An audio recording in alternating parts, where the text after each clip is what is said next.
And welcome to this week's session of Facebook Live. I am extremely proud. I'm going to be talking about Spider-Man Into the Spiderverse today. We're going to talk about the first 9 minutes of the movie and just break down to the lighting a little bit of what's going on in the film.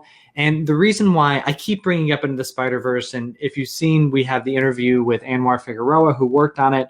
And the reason why I keep talking about it is I think that Into the Spider-Verse represents a kind of a groundbreaking, monumental shift in the way that our industry is going. So for so long, I mean, from the start of things, we were working towards photorealism in a lot of ways. And, you know, the reason why Toy Story was the first movie was because we didn't know how to do fur that well back then. And so making plastic toys made the most sense. And as we got along and as we got more complex, you start to see films with like dense forests and cityscapes and lots of characters with fur and huge crowds and things like that. And we're building more and more, and we're getting more technology and more aesthetics towards like real world type settings and larger spaces and all that. And we kind of have hit this point where we can do photoreal pretty well. And now we're starting to see a shift a little bit, not only in Spider-Verse, but also in some of the upcoming projects that studios are working on, where we're starting to get into a more abstract, a more stylized look into what is being coined as being NPR, or non-photoreal rendering.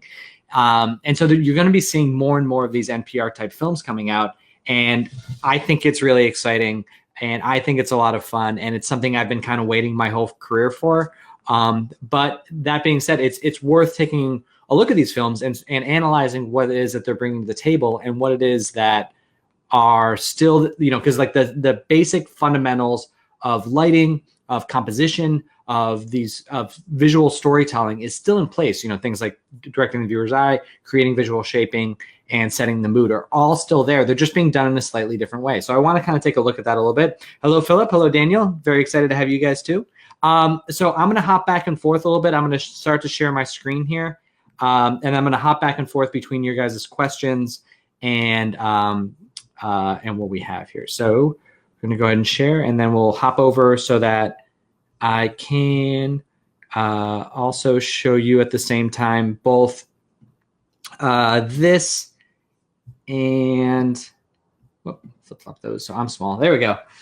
So I will hop on over to this sync share. We make sure that audio is working. We're all good. I'm going to hop over here. And then if you guys have questions, if you have comments, I will be hopping back and forth between these two windows to make sure that I answer any of the questions that you have. Okay. So Into the Spider-Verse. Let's see. Like I said, this is from the very beginning, they're working to establishing the visual storyline of things. I mean, we've got the normal 10 minutes of intro graphics of any Marvel film. But again, I think in this particular case is important because, again, we're just trying to establish the visual language of things. Hop forward here just a little bit. I underestimated how long these visuals are. Okay. Okay, so let's get into the actual film part of it a little bit. So right away,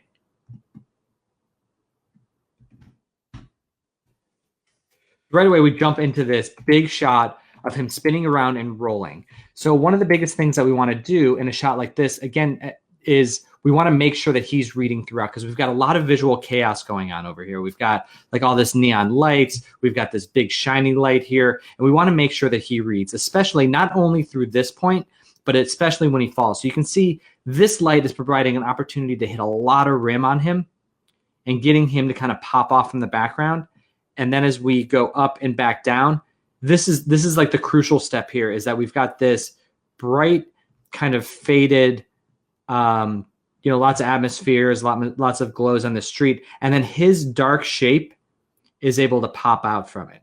And so that's really, really important. So whenever you have a character that's jumping away or running away, you want to make sure to structure the shot in a way that creates an opportunity to have lightness over darkness, or darkness over lightness, or there's even this kind of warmish glow with the coolness of him ability to pop off there.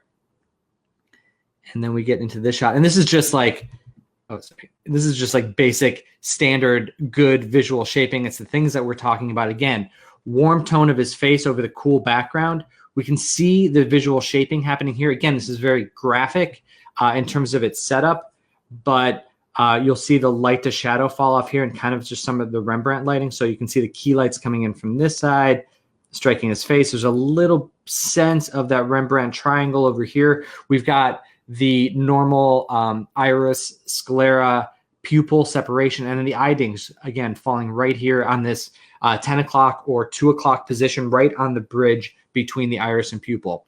One thing that I want to point out to this is just like so beautiful and so cool is what's happening right in here.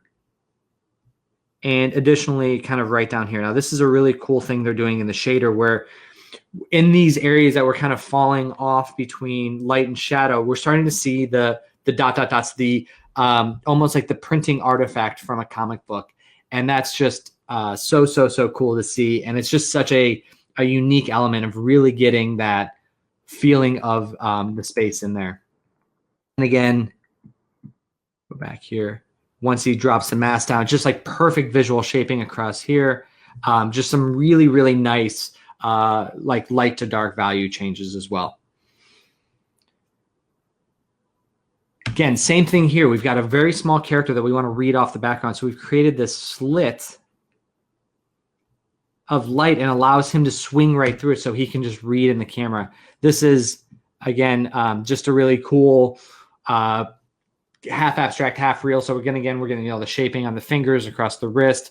We've got the more saturated spider popping off there, and then just the super blue abstract background. And that blue abstract background was set up from like this shot all being blue, and then the blue background there and the blue background here doesn't feel quite as stark of a difference. And again, same thing, we got abstract backgrounds there, which is really, really cool if you're an artist, because that means you don't have to model entire cities, entire landscapes, entire huge spaces. This is really cool framing. You're starting to see more and more of this, the kind of comic book style. This is so cool.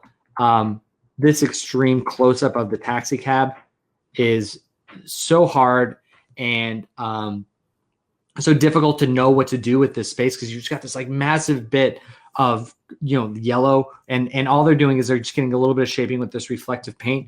And one thing you're going to see a lot in this is how the way they did depth of field. It's a little bit different than the photoreal look that we do, that traditionally is done in CG, which is it's blurry. I mean, it is blurry, but what they're kind of doing is this. It's hard to explain it. It's like multiple images layered on top of each other and separated and shifted slightly. So it's almost like a visual artifact that way. So it's not true depth of field blur that you would see normally. It's just an abstraction of the shape to make it feel a little bit blurry, but in a much more of a printer press kind of way. This shot's really cool. Again, his red color popping off entirely from off the background. Really great shaping of the character lighting here. More abstractions of Uncle Ben going off into space. This is just like the classic Spider-Man upside down kiss pose. And this is really cool because they're able to, again, warm tones in the reds popping off in the background, and then just getting this extra bit of lens flare all throughout the foreground there. 2D elements of like the shock effect, but look at this. Like, just look how beautiful this interior is lit up. Again, we've got the depth of field stuff happening here, which is kind of not the traditional out of focus, the like multiple images layered on top of each other. And like, look how much shaping is going on in this background, just off the specular highlights off these walls, these curtains, these guys out of focus. This, a nice, not soft edge glow of light shining in there. A lot of anticipated space, a lot of anticipated movement coming in this way. Just a space for that to go forward. Again, same deal here. Laying those dark characters over this. We've got like these god rays, which would definitely not happen in reality, but we're seeing them there. Using this lens flare as a pop off. Just, again, this is a textbook example of this opening sequence of how to get a character to read in very quick, sharp shots that only take a few seconds. Again, look at the way his red saturation is popping off from anything in the background. I mean, I can demonstrate it here. Like, if I just made one of these characters like that shirt a little bit red, that pops off incredibly well. And this is just textbook example of this stuff. This is a nice little callback to the awful Spider-Man 3. I shouldn't say that. That was mean. But again, just using a saturation to pop off there. Now we're going to kind of get into the interior. That's very funny. Anyone who has ever seen that is my age, and I appreciate that. That's the Spider-Man lollipop that you get from the street vendors, and they always ended up looking like that. So again, just a textbook example of very quick shots, getting him to read over like just the darkness over the bright background, creating visual shaping, getting him to read, all that good stuff. Let's hop forward a little bit. So now we get into the other world, this guy's bedroom. And again, this is slightly different. So if you look, the background is outside of the characters, a little bit more abstract shapes. You'll see like this is not what you would expect out of like a metal reflection of a lamp. It's more simplified than that. But like, look at what we're seeing here. We're still seeing the reflection, the shaping coming across him. We've got the specular highlights hitting. Because again, even though this is like a graphic 2D looking thing, there's still the visual shaping. There's still like in the white T-shirt, the drop off from light to dark. And just so many elements of these 2D kind of effects that were going on. Just so cool there. Just such a nice, fun little establishing shot. We've got these wrinkles and lines in his face that were done, that were painted on after, with a little bit of 2D work there.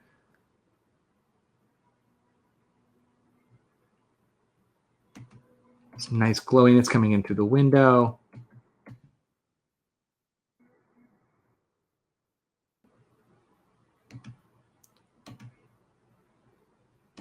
So watch, this shot is amazing to me. So again, we got his eye dings here. Everything, I'll just let this one play through and then we'll kind of go back and talk about it a little bit. So we've got this kind of moving shot that takes place over multiple rooms, got characters bouncing around, lots of dialogue changes, lots of things happening and cutting into this shot. The first thing I want you to pay attention to, and this is just really good filmmaking, is to watch the use of doorways in this. So right now he's being framed by that doorway. As he steps out, the other characters are taking hold, and it's your first opportunity to see them. So what he's doing is he's exiting this room and stepping off to the side, pretty much stepping to the side of the stage to let the other characters kind of occupy this space within the doorways so that you can start to see them and get a feel for their space. You can see his mom entering there until he pops through again, and then as he settles down, he's back in the center of the doorway. So it goes kind of reading all of them. And then as we cut to the next shot, boom, back again in the center of a doorway. So we're using that framing mechanism to really help tell the story. And then even into this next shot of using the frame on that. One of the things that happens here, go back to this shot again, is just, again, like I can't express to you how difficult it is to work on a shot like this that's traveling a little bit, that, you know, you're trying to create three separate spaces. So we've got the glowings in the room, the more, I want to use the word darker, but not as bright as the window lit room over there, but like a slightly darker living room here that's got these cooler tones. And then we pop into the kitchen that has a little bit of more purple, a little bit more warmth to it as well.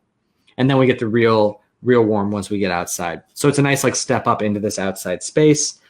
Here we go here. Just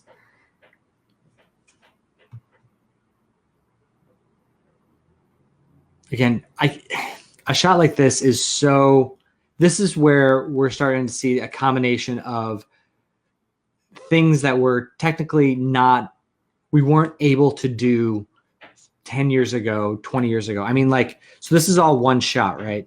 And it starts off with him looking down this street. So we've got a set of all of these props and all of these characters and everything kind of moving around. And then the camera follows him around the corner without a cut and gets to about here, and you can see that it, like, they've really built this entire world and this entire space that is just, it's very, very, very cool. Now, one of the things that I was going to do for this shot, if it was me and I was working on this, I would use one of these opportunities, like maybe this kid right here. Let's see if we can step through. as he passes the camera, I would use him as a wipe between two shots. So if you're ever worried about, if you ever have like a high RAM shot and you need to separate between this side and this side, you can use a character or a tree or something passing through the foreground to wipe between two different Maya files. So basically it would be like, this is one shot, and then everything over here is another shot, and everything back over here is in the first shot. And then using him as his identical animation from shot to shot, and then in the nuke file, just kind of paint him out and swipe between things. One thing I do want to point out as he's walking along to pay attention to is, and this is true of any character in any situation, watch.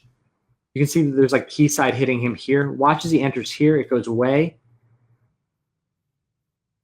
And as up here again, he walks in and out of patches of light and shadow. So just something to make sure that you're doing as characters are passing through space to get that feel of reading the motion and that kind of thing.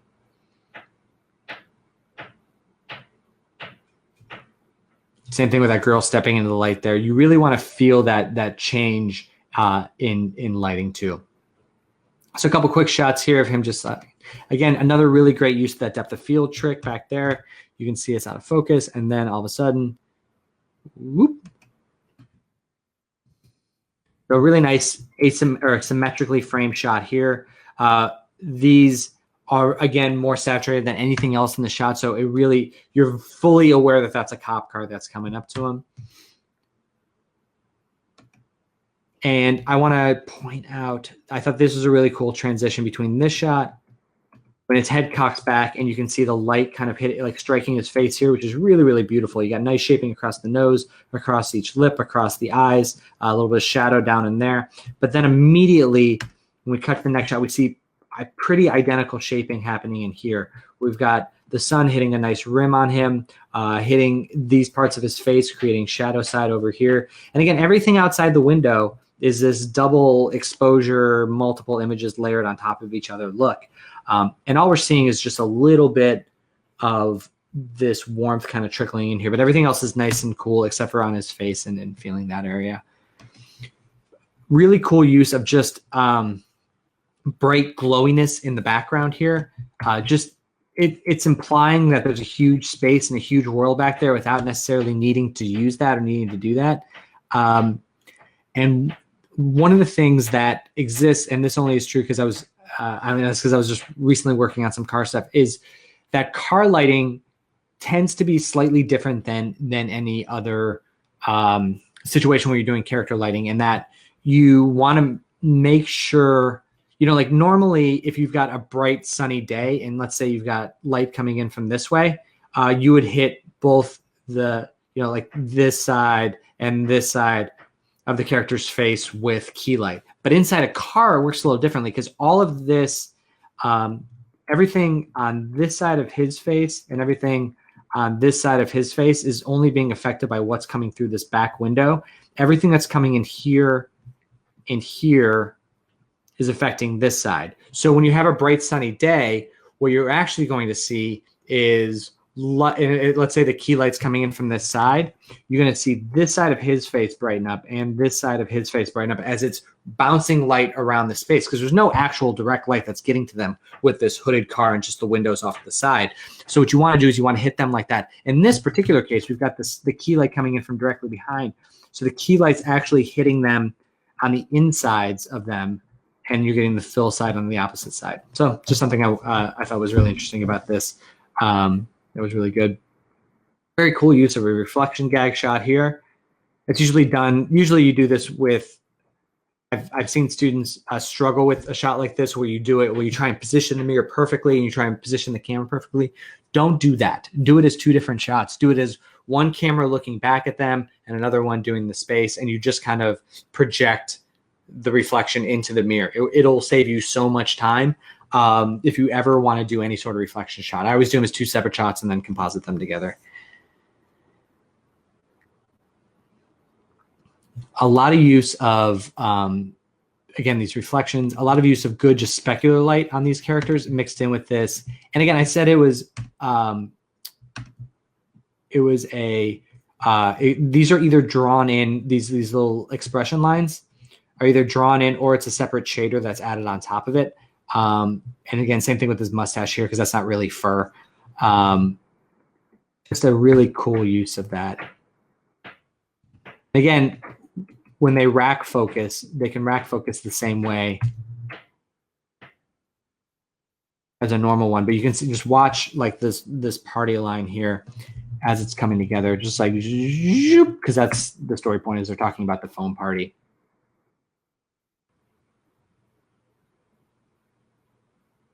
So again, eye dings are always at 10 and 2. Very cool use of, I hate to keep talking about the depth of field, but I just thought it was really cool. But they're not actually using it photorealistically here. Like these guys are out of focus, this is out of focus, this is out of focus. But what the point of this is to get your eye and your attention right here on this nice crisp thing. So one of the things that's nice about the NPR rendering and NPR look is that we don't have to, we're not bound by photorealistic looking things. You can do some other stuff there. So one of the things that, so again, lots of reflections. The rims are passing as we're going by there.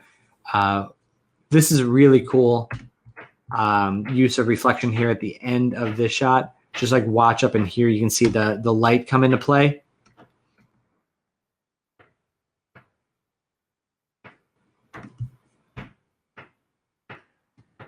This is something I wanted to point out to you all too in these shots was that, and this is something that it took me a long time to realize as a lighter. So in these overhead shots, you can see a lot of, different debris and different like things floating around the city and lots of people walking up and down. And one of the things that I used to do, I used to think that everything had to be real. Like you had to really animate characters doing that or really animate all of these people at that scale when we're looking at it from overhead. But really, you can just use like a rounded cube and a little dot and a little sphere on top of it and just slide along when you're looking at this perspective. So I always encourage people to always think minimally when they're doing this stuff because like you don't need rigged, articulated characters for some of these guys. You can just kind of slide them along and get away with it in some of these shots. Such beautiful, glowy blowoutiness back there.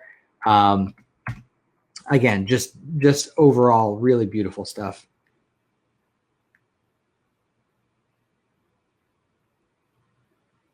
This is really nice in here too. As he's walking up, we got the, again, dark, the characters are darker over the lighter background. And I really like this.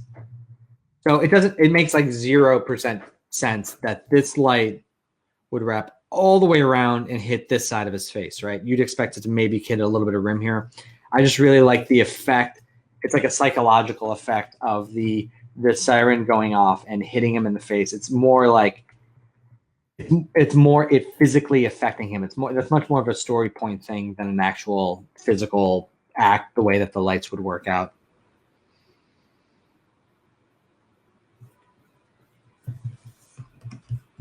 Let's go ahead and skip ahead a little bit here. As we get into the school, and bright glowiness outside, transitioning to this inside space. He is the most contrasty of all the characters as we're moving around. Everybody else has got a similar kind of desaturated feel to it, and his skin tone is more saturated than the rest and really allows it to pop forward there. Cool comic book shot there.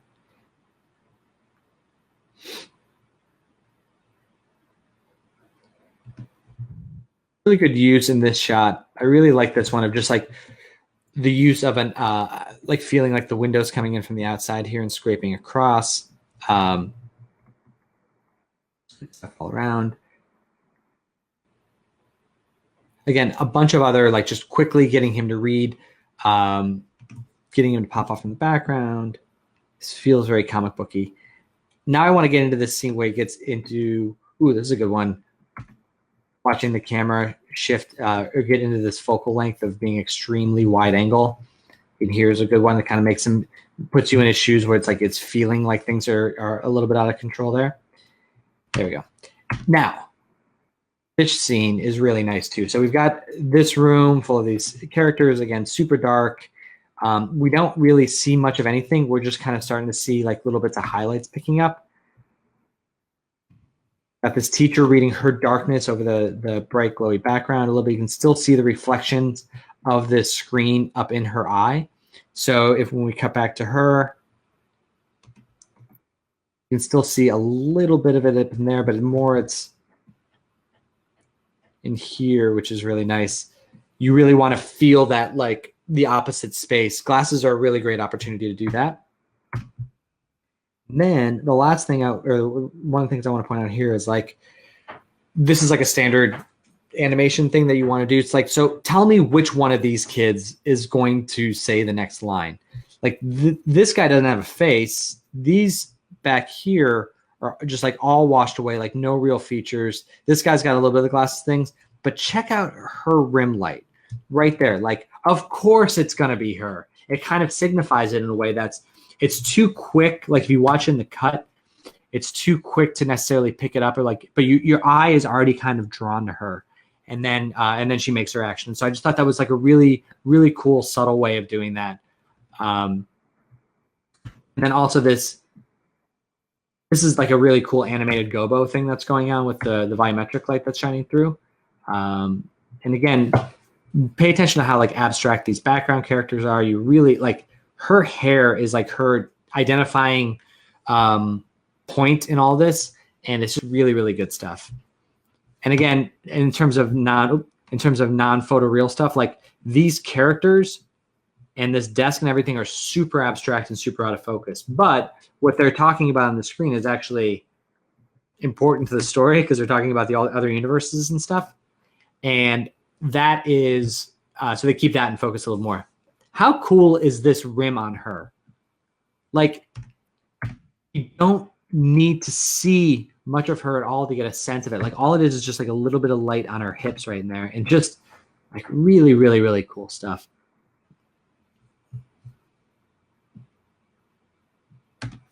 This is so neat. Like this light shining through here and just like the glowiness off the edges, just so much prettiness going on.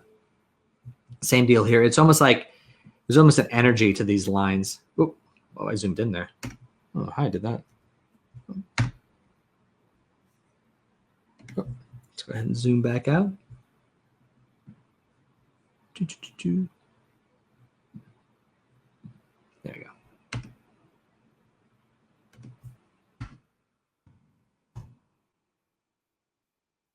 Sorry about that. Let's go auto fit. There we go. Woo.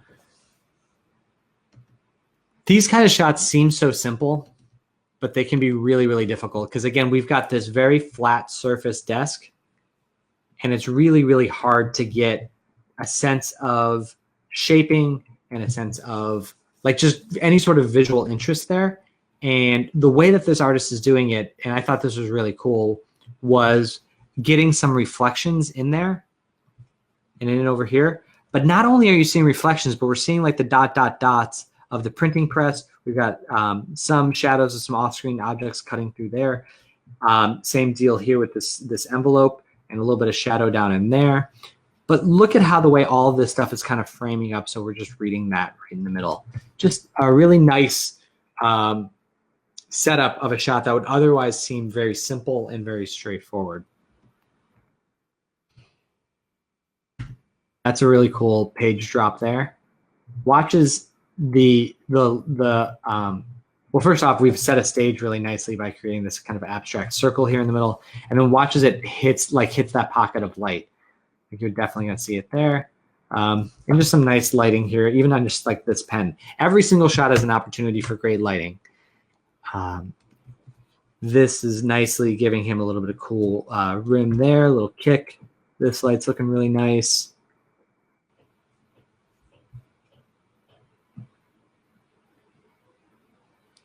Man, you want to talk about like a shot that helps somebody recognize, like whenever you're looking outside a window or longing to go somewhere, it's really, really important to make sure that that space feels and looks different. And that color palette is just very different out there. And just to get him outside, really nice warmth versus cool on him there. again, between the screen and the glow. Again, now we're feeling that purple light. We're getting outside, and now we're cutting it. Man, look at these. Like this street looks more photoreal than I was anticipating it looking. But like you can see the glow of the headlight, this fall off of the headlight. We've got these tail lights, getting the reflections in the ground, reflections in this window. A lot of complexity in these shots. Same deal here, man. Just like so much little detail going on throughout all this stuff. Great introduction to this character where it's kind of like the slow reveal of his dark shapes. The one thing I don't like about this film is this right here. Why you got to put emoji sticker things in a film? It so dates it. Like, I get that the film came out at a certain time, but you don't need to do that. You're better than that, Spiderverse. So that's my one critique, just so it doesn't feel like I'm being too glowy gushy over this project. And then same deal here, just a lot of cool, well done specular highlights on this character's face. We're getting a really nice specular highlight there. Got the specs on here. Again, a lot of what we're seeing out of the characters is a warm and cool balance between the key side and the fill side. So really good stuff there. So those are the first 9 minutes or so of Spiderverse. I'm going to pop over here, see if you all have any questions. Oh, hello, Anwar. How are you doing? It's very intimidating having you here because you worked on this project, and now you know if I'm saying anything silly. So, yeah, very excited to have you guys. Do you all have any questions or anything before I sign off? And don't feel like you have to ask them now. Again, we are always available. We're always open to talking to you all. You can always email us at, you can email me at mike@td-u.com. But I also want to encourage you all to sign up for the TDU lighting community page. That's a place for all of us to get together and everything to be good. But yeah, so that's it. So if you all have any questions, make sure you send them on over there. But in the meantime, thanks for joining me today. And if you haven't yet, go check out Spiderverse. Such a cool project. And looking forward to talking to you then. All right, be good. Bye, everybody.